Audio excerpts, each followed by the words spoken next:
This is a business, not a charity. Then let's read the contract you signed, Mr. Meacham, the one that says otherwise. We don't owe veterans anything, the CEO told the court under oath, so the judge read him the contract he'd signed, promising otherwise. My name is Nathaniel Pierce. 14 years in the Navy, sonar and electronics on a fast attack submarine, the kind of work where a single mistake doesn't just cost you a paycheck. I came home and spent 6 years at Ridgeline Defense Systems as a systems engineer, the kind of federal contractor that lives and dies by its Department of Defense contracts. $80 million a year, most of it dependent on staying in compliance with the rules that come attached to that money. One of those rules is simple. Companies that take on federal contracts at that scale sign a commitment under a law called VEVRAA to give real, documented consideration to qualified veterans for hiring and promotion. Ridgeline had signed that commitment.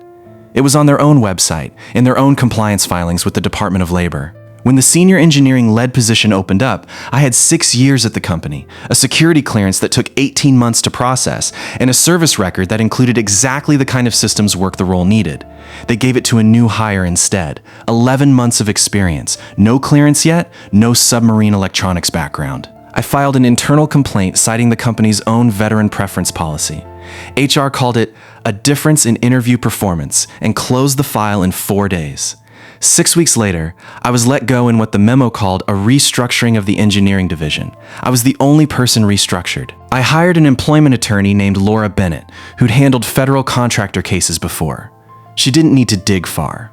Ridgeline's VEVRAA compliance certification was a public filing, a signed promise tied directly to their contract eligibility that qualified veterans would receive genuine consideration for advancement. My promotion file showed I'd scored higher on every technical criterion than the person who got the job. The timeline showed my termination landed 6 weeks after I raised exactly that discrepancy in writing. The trial in Draperton County didn't take long to get interesting. Under cross-examination, Harold Meacham, the CEO, got frustrated with Laura's questions about the compliance filing and said the sentence that ended up mattering more than anything else in the case. We don't owe veterans anything beyond what any other employee gets. This is a business, not a charity. Then let's read the contract you signed, Mr. Meacham, I said, the one that says otherwise. Laura didn't even need to argue the point. She simply asked the clerk to enter Ridgeline's own signed VEVRAA compliance certification into the record and had it read aloud, sentence by sentence, right after Meacham's statement was still sitting in the air. Judge Thomas Callahan didn't take long with his ruling. He said a company was free to have opinions about what it believed it owed anyone, right up until it signed a federal document promising something different in exchange for $80 million a year.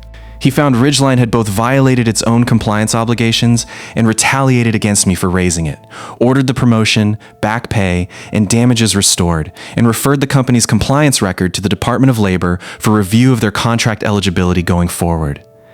Meacham didn't look at me when the ruling came down. I don't think there was anywhere left to look. I didn't go back. I used the settlement to start a small firm that places cleared veterans with contractors who actually mean what they sign. We've placed 31 people so far. Every one of them told at some point in their career that a company didn't owe them anything. They usually did.